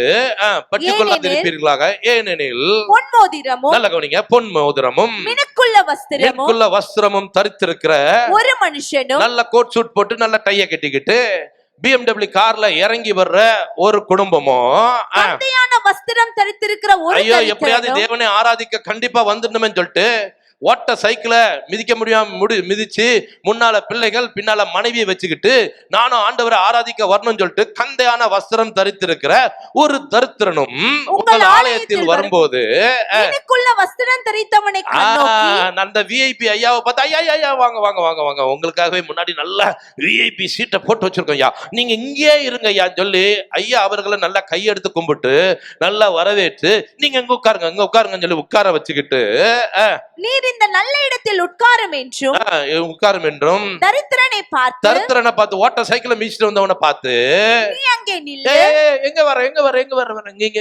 உட்கார கூடாது, இது விஐபிக்காக போடப்பட்ட இடம், போ பின்னால போ, பின்னாடி போ, அங்க போயிடு இங்கெல்லாம் உட்காராது, அந்த வாசல் பக்கம் இருக்கு பத்தியா, அங்க இடம் கிடைச்சா அங்க உட்கார்ந்துருன்னு சொல்லி தரித்திரனை பார்த்து நீ அங்கே நில்லு, அல்லது அல்லது இங்கே என் பாத அண்டியில் உட்கார் இல்ல அந்த என்றும் இத்து போன இடத்துக்கு போய் நீ உட்காரு என்று சொல்லி நீங்கள் சொன்னால் உங்களுக்குள்ளே போதகம் பண்ணி உங்களுக்குள்ளே பேதகம் பண்ணி தகாத சிந்தனைகளோடு தகாத சிந்தனைகளோடு கூட நிதானிப்பீர்கள் அல்லவா. பார்ஷியாலிட்டி உள்ள வந்துரும். My dear brothers and sister, தேவன் பட்சபாதம் உள்ள தேவன் அல்ல. ஆமென் சொல்ற எல்லாம் நல்ல பலமா கரங்களை தட்டி உற்சாகமாக தேவனை மகிமைப்படுத்துங்க. இன்னும் உற்சாகமாக ஏங்க, ஆண்டவருக்குள்ள பட்சபாதம் உண்டாங்க? ஆண்டவர் சபைக்கு வர்ற ஒருத்தன் கண்ணில் வெண்ணையும் இன்னொருத்தர் கண்ணில் சுண்ணாம்பையும் வைக்கிற தேவனா? கிடையவே கிடையாது. தேவனுடைய பார்வையில எல்லாருமே சமமானவர்கள். ஹல்லேலூயா, ஹல்லேலூயா. இதை விட்டுட்டு நான் நார்த்து, நீ சவுத்து, நீ மெஜாரிட்டி, நான் மைனாரிட்டி, நாங்கெல்லாம் நல்லா படிச்ச குடும்பம், நீங்கெல்லாம் படிக்காத குடும்பம், இதெல்லாம் சபைக்குள்ள இருந்தா நீங்கள் பாவம் செய்கிறவர்களாக இருப்பீர்கள். நன்மை செய்யலன்னு சொன்னா அது உங்களுக்கு பாவமா இருக்கும். ஆண்டவரை இயேசு கிறிஸ்து தம்முடைய வருகையில வரும்போது தம்முடைய பரிசுத்த தூதர்களை அனுப்பி பூமியில உள்ள நாலா திசையிலும் உள்ள பரிசுத்தவான்களை தான் கூட்டி சேர்ப்பாரு. இவன் நார்த்தா, இவன் சவுத்தா, இவன் படிச்சவனா, இவன் படிக்காதவனா, இவன் நல்ல அந்தஸ்துல கூடினவனா, குறைஞ்சவனா, மெஜாரிட்டியா, மைனாரிட்டியாங்கிறத பார்க்க மாட்டாரு. அவர் தம்முடைய பரிசுத்தவான்களை மாத்திரம் தம்முடைய மகிமைக்கு கூட்டி சேர்ப்பார். ஆமென் சொல்ற எல்லாம் நல்ல பலமா கரங்களை தட்டி உற்சாகமாக தேவனை மகிமைப்படுத்துங்க. இன்னும் உற்சாகமாக அன்றையும் தான தர்மம் பண்ணவும் நன்மை செய்யவும் மறவாதிருங்கள். இப்படிப்பட்ட பலிகளின் மேல் தேவன் பிரியமாய் இருக்கிறார். அப்ப முதல் நன்மை என்னங்க? முதல் நன்மைனா என்ன? சபைக்குள்ள ஒரு மனமாய் இருக்கிறது நன்மை. இதை செய்யலன்னு சொன்னா ஆக்கினை கிடைக்கும். சரி, இரண்டாவதாக வேதம் காட்டி கொடுக்கிற இன்னொரு நன்மையை நானும் நீங்களும் பார்க்க போகிறோம். நன்மைனா என்ன? அதை செஞ்சா என்ன கிடைக்கும், செய்யலன்னா என்ன கிடைக்க போகிறது? திருப்பிக் கொள்ளுங்கள். அப்போஸ்தலனாகிய பரிசுத்த பவுல் ரோமருக்கு எழுதின நிருபம் 14வது அதிகாரத்தின் 21வது வசனத்தை வாசிக்கலாம். ரோமருக்கு எழுதின நிருபம் 14வது அதிகாரம் 21வது வசனம். மாம்சம் புசிக்கிறதும் மதுபானம் பண்ணுகிறதும் மற்ற எதையாகிலும் செய்கிறதும் உன் சகோதரன் இடறுகிறதற்காவது தவறுகிறதற்காவது பலவீனப்படுகிறதற்காவது ஏதுவாயிருந்தால் அவைகளில் ஒன்றையும் செய்யாமல் இருப்பது நன்மையாய் இருக்கும். புரிந்து கொண்டவங்க கரங்களை உயர்த்தி அல்ல சொல்லுங்க. இன்னும் உற்சாகமா சொல்லுங்க. அதுல எழுதப்பட்ட எல்லா வார்த்தைகளையும் கவனிக்காம முக்கியமான வார்த்தை மற்ற எதையாயிலும் செய்கிறதும் உன் சகோதரன் இடறுகிறதுக்காவது தவறுகிறதுக்காவது பலவீனப்படுவதற்காக ஏதுவாய் இருந்தால் அதை அவைகளை ஒன்றையும் செய்யாமல் இருப்பதுதான் என்னவா? என்ன பார்த்து என் சகோதரன் இடறான், தவறான், பலவீனப்படுறான் அப்படின்னு சொன்னா நான் நன்மை செய்யாதவன், நன்மை செய்யாதவர்களுக்கு ஆக்கினை கிடைக்கும். எத்தனை பேர் புரிந்து கொண்டீங்க? கரங்களை உயர்த்துவரல்லே சொல்லுங்க. இன்னும் உற்சாகமா சொல்லுங்க. முதலாவது நன்மை செய்யறதுனா என்ன பார்த்தோம்? பட்சபாதம். சபைக்குள்ள பட்சபாதம் வரக்கூடாது. ஒரு மனத்தை குலைச்சா நானும் நீங்களும் நன்மை செய்யாதவங்க. ரெண்டாவது, என்னால ஒருத்தன் இடறான் அப்படின்னு சொன்னா நான் நன்மை செய்யாதவன். ஆகவே இந்த நன்மையை அறிந்து கொண்ட பிறகு இதை நானும் நீங்களும் செய்யலன்னு சொன்னா அது அவர்களுக்கு பாவமா இருக்கும். ஒரு தீர்மானம் எடுக்க போறோம். என்னால சபையில உள்ள யாரும் இடறக்கூடாது. ஆமீன் சொல்றவங்க எல்லாம் கரங்களை உயர்த்துற அல்ல சொல்லுங்க. இன்னும் உற்சாகமா சொல்லுங்க. உங்களை அப்படி சொன்னா புரியாது. பக்கத்துல கையை பிடிங்க, அவங்க முகத்தை பாருங்க. என்ன யாரும் பார்க்காதீங்க. யார் கையை பிடிச்சிருக்கீங்களோ அவங்க முகத்தை பாருங்க. நான் சொல்ற மாதிரி சொல்லலாமா? உங்களாலும் என்னாலும் சபைக்குள்ள ஒருத்தராயிலும் இடறி போகக்கூடாது. எத்தனை பேர் ஆமீன் சொல்றீங்க? நல்ல கரங்களை உயர்த்துற அல்லையே சொல்லுங்க. இப்ப நம்ம சாட்சி உள்ள வாழ்க்கை மற்றவர்களுக்கு பிரயோஜனமா இருக்கணுமே ஒழிய நம்ம செய்யற ஒரு காரியத்தை பார்த்து மற்றவர்கள் ஒருபோதும் இடரல் அடையக்கூடாது. ஹல்லேலூயா, ஹல்லேலூயா. இன்னைக்கு நான் செய்யற காரியம் மற்றவர்களை பாதித்து அவர்கள் இடறி போவதற்கு அது ஏதுவாக இருக்கக்கூடாது. அதைத்தான் ஆண்டவர் சொல்றாரு மத்தேயு எழுதின சுவிசேஷம் 18வது அதிகாரத்தின் 6வது வசனத்தை கொஞ்சம் வாசிப்போம். மத்தேயு எழுதின சுவிசேஷம் 18வது அதிகாரத்தின் 6வது வசனம். என்னிடத்தில் விசுவாசமாய் இருக்கிற என்னிடத்தில் விசுவாசமாய் இருக்கிற இந்த சிறியரில் ஒருவனுக்கு இடறல் உண்டாக்குகிறவன் எவனோ இடறல் உண்டாக்குகிறவன் எவனோ அவனுடைய கழுத்தில் எந்திரக்கல்லை கட்டி அவனுடைய கழுத்தில் எந்திரக்கல்லை கட்டி, எந்திரக்கல்னா கிரைண்டரை கட்டி சமுத்திரத்தின் ஆழத்தில் அந்த இடரல் உண்டாக்குற திருட்டு பையனை சமுத்திரத்துல இந்த திருவான்மியூருக்கு கொஞ்ச தூரம் போன உடனே பீச் வருமே, அந்த சமுத்திரத்தில் அவனை ஆழத்தில் அமிழ்த்துவது அவனுக்கு நலமாயிருக்கும். யாரெல்லாம் சமுத்திரத்தின் ஆழத்துக்கு போக போறீங்க? இடரல் உண்டாக்குகிற எனக்கு அருமையான அட்வென்ட் திருச்சபையாரு, குறிப்பா திருவான்மியூர் திருச்சபையாரு, பக்கத்துலதான் சமுத்திரம் இருக்குது. இடர்ல உண்டாக்குனீங்கன்னா ஆண்டவர் உங்களை குறித்து தான் சொல்றாரு. அவனை தூக்கி நேரம் என்ன பண்ணு, சாதாரணமா போடாத, நீந்தி வெளியே வந்துருவான். கழுத்துல எதை கட்டி விடு, பெரிய கிரைண்டரை கட்டி விட்டு அப்படியே அமிழ்த்திட்டு வந்துரு. நீங்கள் நன்மை செய்ய அறிந்திருந்தும் அதை செய்யாமல் போனால் உங்களுக்கு பாவமாயிருக்கும். உங்களால யாரும் இடறக்கூடாது. விமன் ஃபெல்லோஷிப் லீடர், ஆமா சரோஜாக்கான்னு வச்சுக்கிடுங்க. சரோஜாக்கா இந்த சபைக்கு விமன்ஸ் ஃபெல்லோஷிப் லீடர். பயங்கரமான ஃபயர் அவங்களுக்குள்ள. அப்படி யாரும் இருக்காங்களா தெரியாது, எனக்கு யாருன்னு தெரியாது. என்ன சார், பயங்கரமான ஃபயர். அப்படி ஜெபம் பண்ணாங்கன்னா எலியா மாதிரி வானத்துல இருந்து அக்கினி இறக்குற மாதிரி பயங்கர மாதிரி ஃபயரா ஜெபம் பண்ணக்கூடியவங்க. நல்ல ஜெபம் பண்ணி நிறைய விமன்ஸ் ஃபெல்லோஷிப்ல நிறைய பேரை கேதர் பண்ணி ஃபாலோ பண்ணி, வாங்க சிஸ்டர் வாங்க நம்ம ஐக்கியத்துல சேர்ந்துருங்க அப்படின்னு சொல்லி அவங்கள பலப்படுத்தி உபவாச ஜெபம் தவறாம எல்லா ஜெபத்துக்கும் கூட்டி சேர்க்கிறவங்க. ஒரு நாள் திருட்டுத்தனமா வீட்டுல உட்காந்து இவங்க சீரியல் பார்த்துட்டு இருக்கிறாங்க. நல்லா உட்காந்து சீரியலை பார்த்துட்டு இருக்கும்போது அங்க புதுசா வந்த அந்த ஃபெல்லோஷிப்ல சேர்ந்த எஸ்தர் சிஸ்டர் வந்துட்டாங்க. எஸ்தர் சிஸ்டர் பாக்குறாங்க, அடடே நம்ம சரோஜாக்கா வீட்டுல உட்காந்து சீரியல் பாக்குறாங்களா, சீரியல் பார்த்தா பாவம் சொல்லி பாஸ்டர் சொல்லி தந்திருக்கிறாரு, ஆனா சரோஜாக்காவே பாக்குறாங்களா, அப்ப நம்மளும் பார்க்கலாம் போல இருக்குதுன்னு சொல்லி அந்த எஸ்தர் சிஸ்டர் இடரல் அடைந்தால் அது யாருனால இடரல் உண்டாக்குதோ அவங்களை கொண்டு போய் எங்க கொண்டு போய் அமுத்தணுமா? திருவான்மியூர் பீச்சில் கொண்டு போய் அமைத்துட்டு வந்துடணும். அவங்க இடரக்கூடாதுங்க. உங்களுடைய வாழ்க்கை முன்மாதிரியா இருக்கணும். ஆண்டவர் சொல்ற, நான் தேவன் என்பதற்கு நீங்க தான் சாட்சி. ஆமா யாரை பார்த்து தேவன் இவங்களோடு கூட இருக்கிறார், இவங்க தேவனுடையவர்கள் சொல்லி கண்டுபிடிக்கணும்னு சொன்னா நம்ம சாட்சி தான் அதை வெளிப்படுத்தும். ஆமேன்னு சொல்றவங்க எல்லாம் நல்ல கரங்களை உயர்த்துறாருல்ல சொல்லுங்க. இன்னும் முறிச்சாமா சொல்லுங்க. நல்ல கவனிங்க. நம்மளால சபைக்குள்ள ஒரு இடர்ல வந்துடக்கூடாது. டேவிட் பிரதர், ஆமா யூத் ஃபெல்லோஷிப் லீடர்னு வச்சுக்கிடுங்க. டேவிட் பிரதர் பயங்கரமா யூத்தை நடத்துவார். ஆமா ஆங்காங்கே பெரிய ஊழியக்காரர்களை கொண்டு வந்து யூத் மீட்டிங் அது இதுன்னு சொல்லி ஆங்காங்கே உள்ள அட்வென்ட் திருச்சபை எல்லாத்தையும் கேதர் பண்ணி வாங்க ஆகஸ்ட் 15ஆம் தேதி நம்ம ஒரு பெரிய யூத் கேம்ப் நடத்தலாம்னு சொல்லி எல்லாத்தையும் செய்யறதுல ரொம்ப கெட்டிக்காரரு. ஆனா அஜித் திரைப்படம் போட்ட உடனே இவர் திருட்டுத்தனமா ஆளா நின்று அங்க சினிமாவுக்கு ஏற்கனவே ஆன்லைன்ல புக் பண்ணி அவர் உள்ள நுழைறத சபைக்கு அப்பதான் புதுசா வந்த சாலமன் தம்பி பார்த்துட்டான். அடடே நம்ம டேவிட் அண்ணன் சினிமா பாக்குறாரு, அப்ப சினிமா பார்த்தா தப்புள்ள போல இருக்குதே அப்படின்னு சொல்லி அவன் இடர்னா, தம்பி டேவிட் உங்களை கொண்டு போய் பீச்சில் கொண்டு போய் அமைத்திடணும்.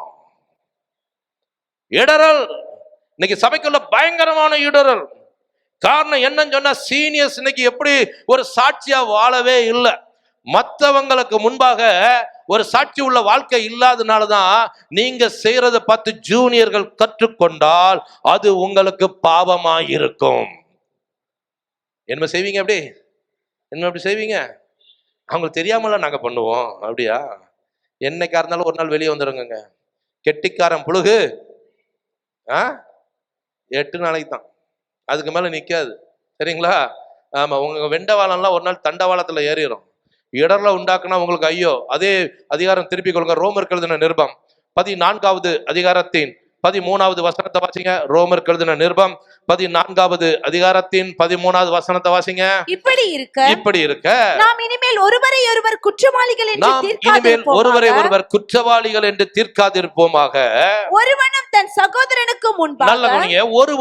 சகோதரனுக்கு முன்பாக தடுக்கலையும் இடரலையும் போடலாகாது என்று தீர்மானித்துக் கொள்ளுங்கள். நல்ல கரங்களை தட்டி ஆண்டவரை மகிமைப்படுத்தலாமா? இன்னும் உற்சாகமாக கரங்களை கொண்டு வந்தவங்க மேல இருக்கவங்க கூட நல்ல பலமா கரங்களை தட்டி ஆண்டவருக்கு மகிமை செலுத்துங்கள். ஹalleluya ஹalleluya ஹalleluya. ஜனவரி 1ஆம் தேதி வந்த உடனே திருச்சபையில உட்கார்ந்து அநேக தீர்மானங்களை எடுக்கிற எனக்கு அருமையான விசுவாசிகளே, எடுக்க வேண்டிய முக்கியமான தீர்மானம், என்னால மற்றவர்கள் இடரல் அடையக்கூடாது. ஆமீன் சொல்றவங்க எல்லாம் கரங்களை உயர்த்துறாலே சொல்லுங்க. இன்னும் முற்றாமா சொல்லுங்க. பக்கத்துல கையை பிடிச்சு சொல்லுங்க. மறுபடியும் சொல்லுங்க. சீக்கிரம் சீக்கிரம் பக்கத்துல கையை பிடிங்க. அவங்க முகத்தை பாருங்க. என்னாலையும் உங்களாலையும் மற்றவர்கள் ஒருபோதும் இடரல் அடையக்கூடாது. பேதுரு ஒரு பெரிய இடர்ல உண்டாக்கிட்டான். வாசிங்க அந்த சம்பவத்தை.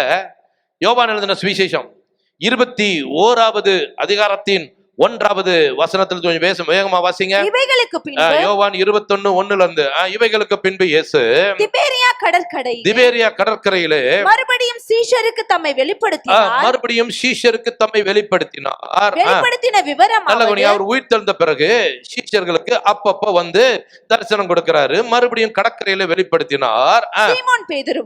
வெளிப்படுத்தின விவரமானது சீமோன் பேதுருவும் திதிமு எனப்பட்ட தோமாவும், நல்ல கவனிங்க, திதிமு எனப்பட்ட தோமாவும், கலிலேயா நாட்டிலுள்ள கானா ஊரானாகிய நாத்தான்வேலும், கலிலேயா நாட்டிலுள்ள கானா ஊரானாகிய நாத்தான்வேலும், செபெதேயுவின் குமாரரும், செபெதேயும் குமாரர் 2 பேர் யாக்கோபு யோவானும், அவருடைய சீஷரில் வேறு 2 பேரும் கூடி இருக்கும். அவருடைய சீஷரில் வேறு 2 பேரும் கூடி இருக்கும் போது, இயேசுடைய சீஷர்கள் அநேகர் அங்கே கூடி இருக்கும் போது பேதுரு சொன்ன வார்த்தை கொஞ்சம் கவனிங்க.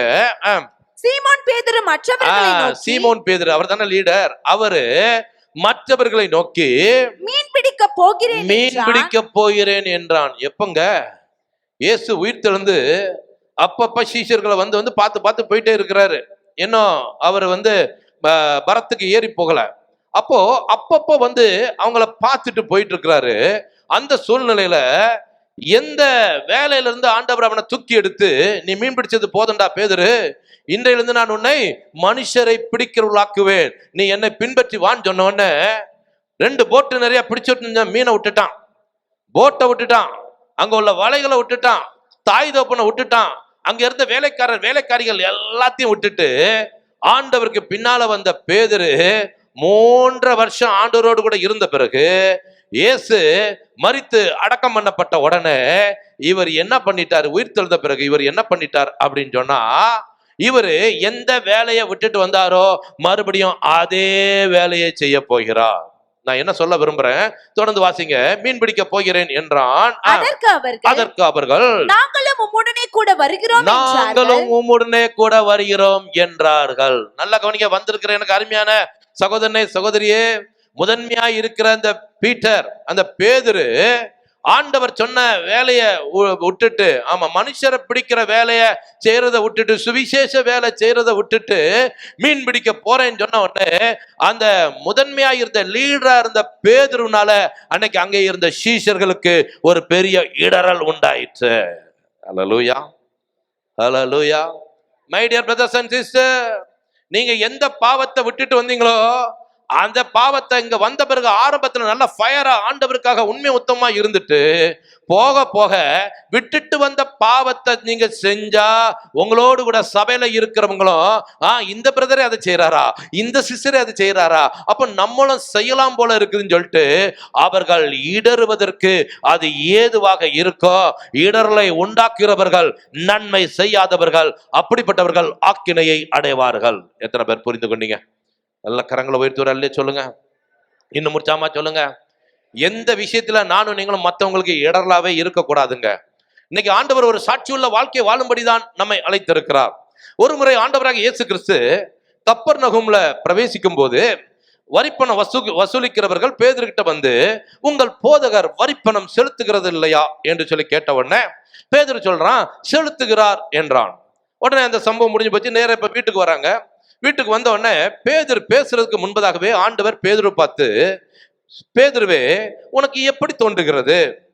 பூமியின் ராஜாக்கள் தங்கள் தீர்வையும் வரிப்பணத்தையும் அந்நியர்களிடத்திலேயோ பிள்ளைகளிடத்திலேயோ யாரிடத்தில் அதை வாங்குகிறார்கள் அப்படின்னு சொல்லி பேதுரு பார்த்து கேட்ட உடனே பேதுரு பதில் சொல்றான், ஆண்டவரே, அந்நியரிடத்தில் தான் அதை வாங்குகிறார்கள் அப்படின்னு சொன்ன உடனே இயேசு சொல்றாரு, அப்ப நம்ம எல்லாம் பிள்ளைகள், இதே ஊரை சேர்ந்தவங்க, அப்ப நம்ம செலுத்த வேண்டியதில்லை. ஆயிலும் நாம் அவர்களுக்கு இடறல் உண்டாக்காதபடிக்கு நீ கடலுக்கு போய் தூண்டிலை போட்டு அதுல முதலாவது கிடைக்கிற ஒரு மீனின் வாயை திறந்து பார், அதுல ஒரு வெள்ளிப்பணம் இருக்கும். அந்த வெள்ளிப்பணத்தை எடுத்து எனக்காகவும் உனக்காகவும் அதை கொண்டு போய் நீ வரிப்பணமாக செலுத்து என்று சொல்லி இயேசு மற்றவர்களுக்கு இடறல் இல்லாத ஒரு வாழ்க்கை வாழ்ந்தார். ஆமென் சொல்ற எல்லாம் நல்ல பலமா கரங்களை தட்டி உற்சாகமாக தேவனை மகிமைப்படுத்துங்க. இன்னும் உற்சாகமாக எனக்கு அருமையான திருவான்மியூர் அட்வென்ட் திருச்சபையாரே, வரி பணத்தை ஒழுங்கா செலுத்துறீங்களா? ஹவுஸ் டாக்ஸ் ஒழுங்கா கொடுக்குறீங்களா? இன்கம் டாக்ஸ் ஒழுங்கா கட்டுறீங்களா? ஈபி பில்லுல திட்டுத்தனம் பண்ணாம சரியாக நீங்கள் செலுத்துகிறீர்களா? ஹலோ, நீங்க செலுத்தாம இருந்தீங்கன்னா, சீனியர்ஸ் நீங்க செலுத்தாம இருந்தீங்கன்னா, இங்கே வர்ற ஜூனியர்ஸும் உங்களை பார்ப்பாங்க. அடடே, சோன்சோ பிரதரே இன்கம் டாக்ஸ் செலுத்துறதுல இவ்வளவு திருட்டுத்தனம் பண்றாரா, நம்மளும் பண்ணலாம் போல இருக்குன்னு சொல்லிட்டு அவர்கள் இடறல் அடைவார்கள். எந்த மனுஷனால் இடறல் வருகிறதோ அந்த மனுஷனுக்கு ஐயோ ஐயோ ஐயோ ஐயோ ஐயோ. கர்த்தருக்கு மகிமை உண்டாக சொல்லுகிறேன். நான் இப்பொழுது வசிப்பது ஒரு டியூப்ளெக்ஸ் வீடு, கீழையும் மேலையும் இருக்குது. இப்போ இபி கனெக்ஷன் கொடுக்கும்போது இபியில் உள்ள அந்த அதிகாரிகள் எல்லாம் எங்களுக்கு, நான் 1 மீட்டருக்கு தான் அப்ளை பண்ணேன். அவங்க சொன்னாங்க, என்னங்க நீங்க 1 மீட்டர் போய் விவரம் இல்லாம அப்ளை பண்றீங்க, 2 மீட்டரா போட்டுக்கிடுங்க, உங்களுக்கு கரண்ட் கம்மியா வரும், 2 ஷேர் பண்றதுனால, அதான் நீங்க டியூப்ளெக்ஸ் மாடல்ல தானே வீடை கட்டியிருக்கீங்க அப்படின்னு. ஆனா ரூல்ஸ் என்ன, ஒரு கிச்சனுக்கு 1 மீட்டர் தான். ஆனா 2 கிச்சன் இருந்தாதான் 2 மீட்டர் அப்ளை பண்ண முடியும். எங்க வீட்டுல 2 கிச்சன் கிடையாது. அதனால அந்த அதிகாரிகிட்ட சொல்லிட்டேன், வேண்டாங்க, எனக்கு இபி பில் அதிகமாக வந்தாலும் பரவாயில்ல, இந்த இழிவான காரியத்தை ஒருபோது நான் செய்ய மாட்டேன், எனக்கு எலக்ட்ரிசிட்டி பில் அதிகமா வந்தாலும் பரவாயில்லன்னு சொல்லிட்டு 2 மாசத்துக்கு ஒரு தடவை இப்ப 8000 ரூபாய் கட்டிக்கிட்டு இருக்கிறேன். கர்த்தருக்கு மகிமை உண்டாகட்டும். நல்ல கவனிங்க. இந்த விஷயங்கள் எல்லாம் ஆண்டவர் பார்க்கிறாரு. இதுல பாருங்க, அந்த அதிகாரிகளுக்கு முன்பாக நானும் நீங்களும் முன்மாதிரியா இருந்தா தான் மற்றவர்களுக்கு இடரல் உண்டாக்காதவர்கள். ஒருவேளை என் சாட்சியை சொல்றதுனால இனி நான் மேன்மைப்படுத்துறேன்னு சொல்ல நினைக்காதீங்க. இன்கம் டாக்ஸ் முதலாக நான் கட்ட வேண்டிய சூழ்நிலை வந்தது. அப்பொழுது என்னுடைய HR மேனேஜர் என்னை கூப்பிட்டு, நீங்க சொந்த வீட்டுல இருக்கிறீங்களா வாடகை வீட்டுல இருக்கிறீங்களான்னு கேட்டாரு. அப்பவே கர்த்தர் எனக்கு சொந்த வீட்டை தந்துட்டா, சொந்த வீட்டுல இருக்கிறேங்க அப்படின்னு. அப்போ ஒண்ணு பண்ணுங்க, மார்க்கெட்ல நிறைய இந்த வாடகை ரெசிப்ட் நிறைய கிடைக்குது, அதை வாங்கி யாருக்கிட்டையாவது கையெழுத்து வாங்கி வாடகை வீட்டுல இருக்கிறேன்னு சொல்லி மாசம் இவ்வளோன்னு சொல்லி போட்டு நீங்க 12 மாசத்துக்கு ஒரு இதை கொடுங்க, உங்களுக்கு இன்கம் டாக்ஸ் ரொம்பவே குறையும்னாரு. நான் சொன்னேன், ஐம் சாரி சார், நான் இந்த மாதிரி இழிவான காரியத்தை ஒருபோதும் பண்ண மாட்டேன், இன்கம் டாக்ஸ் அதிகமாக கட்டினாலும் கட்டுவனே ஒழிய இந்த மாதிரி இழிவான காரியத்தை செய்ய மாட்டேன்னு சொன்ன உடனே என்ன பார்த்து இந்த HR மேனேஜர் அதிர்ந்து போனா. மறுபடியும் சொல்றேன், இதை நான் என்னை மேன்மைப்படுத்துவதற்காக நான் இதை சொல்லலை. சபையில ஒருவேளை இப்படி இன்கம் டாக்ஸ்க்கு கவர்மெண்ட்டுக்கு பட்ட நாம அடிக்கிறவங்க இதை பார்த்து உணர்வடையட்டும் என்ற காரியத்துல நான் உங்களோடு கூட பேசி கொண்டிருக்கிறேன். இதை ஒரு திருச்சபையில நான் பேசினேன். ஒரு சிறுவீதியான கூட்டத்துல ஒரு தியானத்துல நான் இதை பேசும்போது, நான் மீட்டிங் முடிஞ்சு போயிட்டேன். சபை முடிஞ்ச உடனே அங்க உள்ள ஒரு விசுவாசி நேர போய் பாஸ்டர்ட்ட போயிட்டு, பாஸ்டர் ஐயா ஆண்டவர் இன்னைக்கு என்னோடு கூட பேசினார் அப்படின்னாரு. என்னையா அப்படி உங்ககிட்ட பேசினாரு? இல்ல பிரதர் சொல்லி கொடுத்தாரு பாத்தீங்களா, இபியை ஏமாத்தக்கூடாதுன்னு சொல்லிட்டு நான் என்ன பண்றேன், என் வீட்டுல திருட்டு கரண்ட் எடுக்கிறேன், சாயங்காலம் ஆனா ஒரு வயர்ல கொக்கிய மாட்டி நேர மெயின்ல தூக்கி போட்டு வீட்டுல திருட்டு கரண்ட் எடுத்து யூஸ் பண்ணிட்டு இருக்கிறேன், ஆண்டவர் என்கிட்ட பேசினாரு, இனிமேல் இது போன்ற இழிவான காரியத்தை செய்ய மாட்டேன் என்று சொன்னார். கர்த்தருக்கு மகிமை உண்டாகட்டும். நல்லா கவனிங்க, இதுலலாம் நம்ம முன்மாதிரியா இருக்கணும். புறஜாதியா நம்மளை பார்த்து பரவாயில்ல, இவங்க உண்மையாகவே கிறிஸ்தவர்கள், நான் தேவன் என்பதற்கு நீங்களே சாட்சி என்று சொன்னதை இவர்கள் நிரூபிக்கிறார்கள் சொல்லி அவர்களும் இடர்ல அடையாமல் இருப்பார்கள். எத்தனை பேர் புரிந்து கொண்டீங்க? கரங்களை உயர்த்துறாலே சொல்லுங்க, இன்னும் உற்சாகமா சொல்லுங்க. எனக்கு அருமையான கவர்மெண்ட் எம்ப்ளாயிகளே, டீச்சர்ஸ், ப்ரொஃபசர்ஸ் யாராவது இருப்பீங்கன்னா, நல்ல 10 நாள் நல்ல லீவு போட்டு காஷ்மீர் குழுமனாலி அப்படின்னு சொன்னா ஊரை சுத்திக்கிட்டு, ஆனா சிக் லீவ் நீ அப்ளை பண்றீங்களே, நீங்கள் இடர்லை உண்டாக்குகிறவர்கள். என்னங்க நைஸா சிரிக்கிறீங்க? என்ன பிரதர், எங்க கதையே சொல்லிட்டு இருக்கிறீங்களே? இடரல் உண்டாக்குகிறவனுக்கு ஐயோ. ஆமா, நல்ல ஊரை சுத்திட்டு வந்துட்டு சிக் லீவ்னு சொல்லி மனசாட்சி இல்லாம அப்ளை பண்றீங்களே, இதையும் ஒரு திருச்சபையில பேசினேன். அங்க உள்ள பாஸ்டர்மாவுக்கு ஒரு இடி இடிச்சது. நான் போயிட்டேன். அடுத்த மாசம் அதே சபைக்கு போறேன். பாஸ்டர் சொல்றாரு, ஐயா போன தடவை பேசின செய்தியில எங்க பாஸ்டர்மா அப்படியே ஆடி போயிட்டாங்க ஐயானாரு. நான் என்னங்க அப்படின்னு கேட்டேன். நீங்க இந்த சிக் லீவை பத்தி சொன்னீங்க தெரியுமா? நல்லா நாங்க ஊரை சுத்திட்டு தான் வந்தோம். ஆனா அம்மா சிக் லீவ்னு எழுதி கொடுத்து அப்படி கச்சிதமா முடிச்சுட்டாங்க. அதுக்கப்புறம் என்கிட்ட வந்து சொன்னாங்க, இனிமேல் இது போன்ற இழிவான லீவு நான் அப்ளை பண்ண மாட்டேன், நான் எதுக்கு லீவ் போட்டனோ அதை அப்படியே சொல்ல போறேன் அப்படின்னு சொன்னாங்க. கர்த்தருக்கு மகிமை உண்டாகட்டும். My dear brothers and sister, இடர்ல உண்டாக்காதீங்க. மற்றவர்களுக்கு நானும் நீங்களும் இடர்களாய் இருந்தோம் சொன்னா பாவம் செய்கிறவர்களாக இருப்போம். நன்மை செய்ததை அறிந்து கொண்டோம், இனிமேல் மற்றவர்களுக்கு இடர்கள் இல்லாத ஒரு வாழ்க்கை வாழ்வோம். ஆமென் சொல்ற எல்லாம் நல்ல பலமா கரங்களை தட்டி உற்சாகமாக தேவனை மகிமைப்படுத்துங்க. இன்னும் உற்சாகமாக, இன்னும் உற்சாகமாக, இன்னும் உற்சாகமாக. முதல் நன்மை என்ன? ஒரு மனம். ஆமா, சபைக்குள்ள ஒரு மனமாய் இருப்பது நன்மை. ரெண்டாவது நன்மை என்ன? மற்றவர்களுக்கு இடர்கள் உண்டாக்காத வாழ்க்கை நன்மை. மூன்றாவது நன்மை என்றால் என்ன? நான் பேசி முடிக்கும்படியாக விரும்புகிறேன், திருப்பிக் கொள்ளுங்கள்.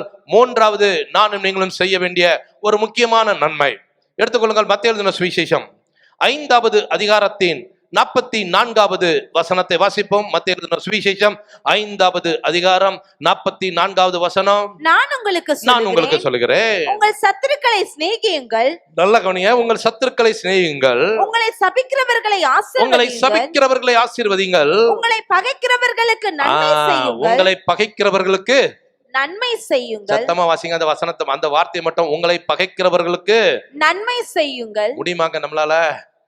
எங்க நம்மளால முடியுமா? நன்மைனா என்னன்னு தெரிஞ்சிட்டோம். மூணாவது செய்ய வேண்டிய நன்மை என்ன? இந்த சபையில, நம்முடைய வீட்டுல, நம்முடைய குடும்பத்துல, நம்ம சொந்தக்காரங்கள்ல, நம்ம வேலை ஸ்தலத்துல, நம்ம படிக்கிற இடத்துல நம்மளை பகைக்கிறவர்களுக்கு என்ன பண்ணுமா? சத்தமா சொல்லுங்க. தெரிஞ்சுக்கிட்டீங்களா? இதை செய்யாமல் போனா என்னது? சத்தமா சொல்லிருங்க, நீங்களும் சொல்லிருங்க. அத இந்த நன்மையை நமக்கு செய்யாம போயிட்டோம்னா அதுக்கு பேர் என்னங்க? பாவம். ஹலோ, வந்திருக்கிற எனக்கு அருமையான திருச்சபையாரே, அது இன்னும் பிரதர், நாங்க எங்களை நேசிக்கிறவங்களே நாங்க பகைக்கிற ஆட்களாச்ச, பகைக்கிறவங்களுக்கு நாங்க நன்மை செய்ய முடியுமா? இஸ்கு எங்களால முடியாது. அப்படியா? ஆக்கினை தான், ஆக்கினை, பயங்கரமான ஆக்கினை. தீமை செய்தவர்கள் எதுக்கு எழும்புவாங்களாம்? ஆக்கினையை அடையும்படி எழும்புவார்கள். ஆண்டவர் இன்னைக்கு சொல்லிட்டாரு உங்ககிட்ட. மூணாவது நன்மைன்னா என்னன்னு சொல்லிட்டாரு. நம்மளை பகைக்கிறவங்களுக்கு போய் என்ன பண்ணோம்? பகைக்கிறவனுக்கு ஏதாவது ஒரு பிரச்சனை வந்தா நல்லா கையை கொட்டி, நல்லா வேணும், நல்லா வேணும், நல்லா வேணும், இனி இப்படி பேசினான்ல, இனி இப்படி பேசினான்ல, இவனுக்கு நல்லா வேணும், சொல்லாதீங்க ஐயா, சொல்லாதீங்க. அப்படி செஞ்சா நீங்கள் நன்மை செய்யாதவர்கள். அல்லேலூயா. ஒரு தீர்மானம் எடுக்குமா? நம்மளை யாரெல்லாம் பகைக்கிறாங்களோ அவங்களுக்கு போய் நன்மை செய்யலாமா? நன்மை செய்யலாமா? என்ன மனசே வரமாட்டேங்குது. ஏசப்பா, செய்ய மாட்டீங்களா? செய்யலாமா? நம்மளை பகைக்கிறவங்களுக்கு நன்மை செய்யலாமா? வாசிங்க. அதைத்தான் அப்போஸ்தலனாகிய பரிசுத்த பவுல் அழகா நமக்கு சொல்லி கொடுத்திருக்கிறார் பாருங்க. ரோமருக்கு எழுதின நிருபம் 12வது அதிகாரம் 21வது வசனத்தை வாசிங்க. ரோமர் 12வது அதிகாரத்தின் 21வது வசனம். நீ தீமையினாலே வெல்லப்படாமல் தீமையை நன்மையினாலே வெல்லு. அப்படின்னா என்ன அர்த்தம்? அழகா ஒரு எக்ஸ்பிளனேஷன் கொடுக்கிறாரு பவுல் பாருங்க. நம்ம எப்படி நன்மை செய்யணும்? தீமைக்கு தீமை செய்யக்கூடாது. தீமை செஞ்சவங்களுக்கு என்ன செய்யணுமா? சொல்லுங்க. தீமை செஞ்சவங்களுக்கு என்ன செய்யணுமா? பேதுரும் அதான் சொல்றாரு பாருங்க. இந்த இது அப்படி இருக்கட்டும், மறுபடியும் இங்க வரணும். 1 பேதுரு 2வது அதிகாரம் 15வது வசனத்தை வாசிங்க. 1 பேதுரு 2வது அதிகாரத்தின் 15வது வசனம். நீங்கள் நன்மை செய்கிறதினாலே, நல்ல கவனிங்க, நீங்கள் நன்மை செய்கிறதினாலே புத்தியீன மனுஷருடைய அறியாமையை அடக்குவது தேவனுடைய சித்தமாய் இருக்கிறது. நல்ல கவனிங்க. நமக்கு தீமை செய்யறான் ஒருத்தன், நம்மளை பகைக்கிறான். அவன் எப்படிப்பட்டவன்? அவன் அறியாமையில செய்யறான். அவன் எப்படி செய்யறான்? அறியாமையில செய்யறான். இயேசு சிலுவையில தொங்குன உடனே சொன்ன முதல் வார்த்தை என்ன? அது எங்களுக்கு குட் ஃப்ரைடே வந்தாதான் பிரதர் ஞாபகம் இருக்கும், இப்பெல்லாம் தெரியாது. சொல்லுங்களேன். பிதாவே, இவர்களுக்கு மன்னியும், தாங்கள் செய்கிறது இன்னதென்று அறியல. ஆமா, அவனுக்கு தெரியல அப்படின்னு சொல்லி மன்னிச்சு விட்டாரா? அப்படி மன்னிச்சு விட்டாரு. அப்போ அறியாமையில தான் நமக்கு என்ன பண்றாங்க? நம்மை பகைக்கிறார்கள், நமக்கு தீமை செய்கிறார்கள். அப்படிப்பட்டவங்களை நாம எப்படி அடக்கணுமா? அவங்க புத்தியினத்தை அவங்களுக்கு நன்மை செய்து அடக்க வேண்டும். ஆமென் சொல்ற எல்லாம் நல்ல பலமா கரங்களை தட்டி உற்சாகமாக தேவனை மகிமைப்படுத்துங்க. இன்னும் உற்சாகமாக மேல இருக்கவங்க கூட நல்ல பலமா கரங்களை தட்டி ஆண்டவரை மகிமைப்படுத்துங்க. ஹல்லேலூயா, ஹல்லேலூயா, ஹல்லேலூயா, ஹல்லேலூயா, ஹல்லேலூயா. இப்ப வாசிங்க மறுபடியும் ரோமர் எழுதின நிருபம் 12வது அதிகாரத்தின் 19வது வசனத்துக்கு வாங்க. ரோமர் 12:19வது வசனத்துக்கு வாங்க.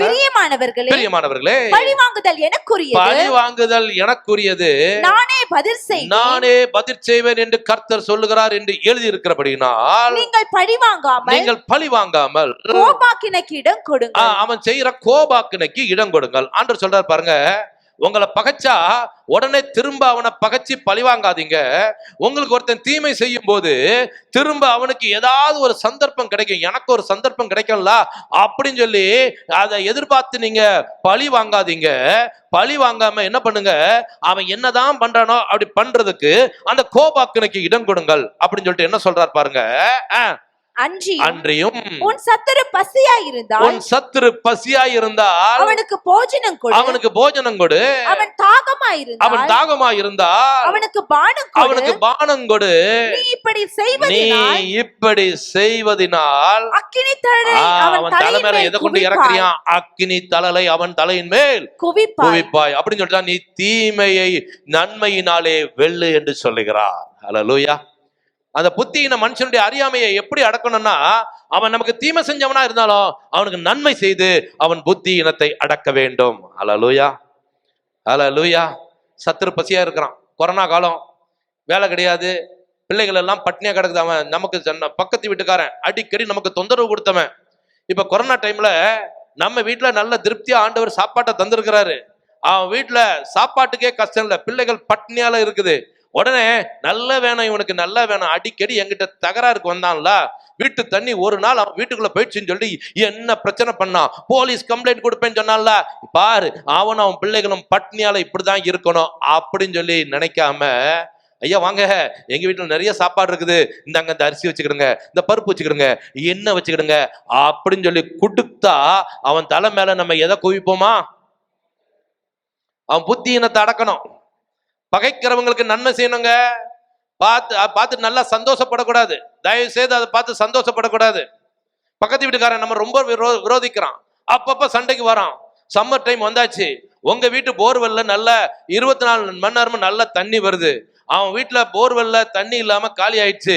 நாம ரெட்டை குடமா போட்டு சைக்கிள்ல டே அண்ட் நைட்டு போயிட்டு அங்க போய் எடுத்துட்டு வரான். அவனை பார்த்து நல்ல வேணும் இவனுக்கு, ஆமா எனக்கு எவ்வளவு பிரச்சனை பண்ணான், ஆண்டவரே பாரு இதை பண்ணிட்டாரு அப்படின்னு சொல்லி செய்யாம, தண்ணி தானங்க வேணும், எங்க கஷ்டப்படுங்க, ஒவ்வொரு தெருவுக்கா எங்க போறீங்க, வாங்க எங்க வீட்டுல நிறைய தண்ணி இருக்குது, இதை பிடிச்சுக்கிடுங்க அப்படின்னு சொல்லி கொடுத்தால் நீங்கள் நன்மை செய்பவர்கள். ஆமென் சொல்லி சொல்றவங்க எல்லாம் நல்ல பலமா கரங்களை தட்டி உற்சாகமாக தேவனை மகிமைப்படுத்துங்க.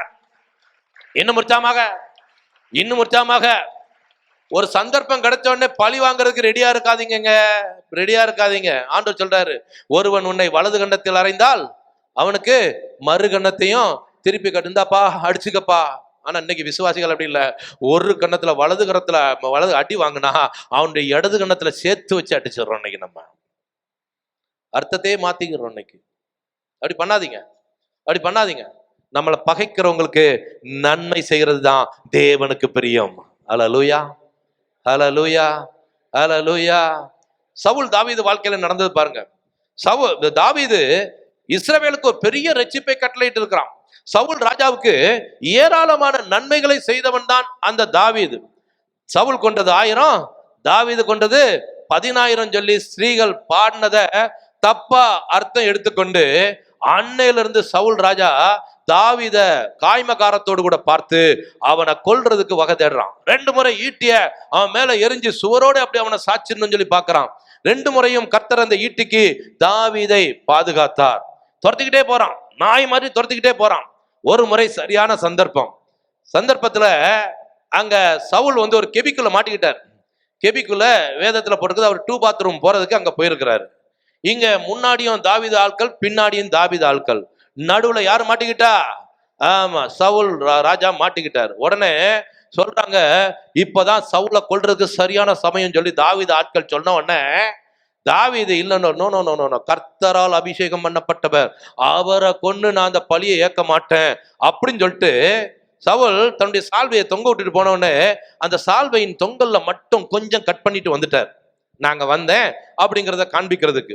அந்த சால்வையில கொஞ்சம் கட் பண்ண உடனே தாவீதை குறித்து வேதம் சொல்லுது, அவர் இருதயம் அடிச்சுக்கிட்டே இருந்துச்சான். ஐயோ, தேவனால் அபிஷேகம் பண்ணப்பட்ட ஒரு மனுஷனுடைய சால்வையை போய் நீ கட் பண்ணிட்டு வந்துட்டியப்பா அப்படின்னு சொல்லி இருதயம் அடிச்சுக்கிட்டே வந்துச்சான். வந்த உடனே அதுக்கப்புறம் சவுலை பார்த்து சொல்றாரு, ராஜா, நீங்க எவ்வளவோ எனக்கு தீமை செய்யணும்னு நினைச்சீங்க. நான் நினைச்சா இப்போ நான் உங்களை என்ன பண்ணிருக்கலாம், கொன்று போட்டுக்கலாம். என் ஆட்களும் அதான் சொன்னாங்க. ஆனா கர்த்தர் அபிஷேகம் பண்ணவன் மேல கையை நீட்டாதபடிக்கு கர்த்தர் என்னை பாதுகாப்பாராக அப்படின்னு சொல்லி நான் உங்களை சும்மா விட்டேன் அப்படின்னு சொன்ன உடனே சவுல் உணர்ந்து சொல்றான் பாருங்க. 1 சாமுவேல் 24வது அதிகாரத்தின் 17வது 18வது வசனத்தை வாசிங்க. 1 சாமுவேல் 24வது அதிகாரம் 17 18. தாவீதை பார்த்து சவுல் தாவீதை பார்த்து, நீ என்னை பார்க்கிலும் நீதிமான், நீ என்னை பார்க்கிலும் நீதிமான், நீ எனக்கு நன்மை நீ செய்தாய், எனக்கு நன்மை செய்தாய், நானோ உனக்கு தீமை செய்தேன். அந்த கோலியாத்தை கொன்று எவ்வளவு பெரிய நன்மையை இஸ்ரவேலுக்கும் எனக்கும் நீ செஞ்ச. ஆனா நான் உன்னை 2 தடவை கொல்றதுக்காக நான் உனக்கு தீமை செய்தேன்.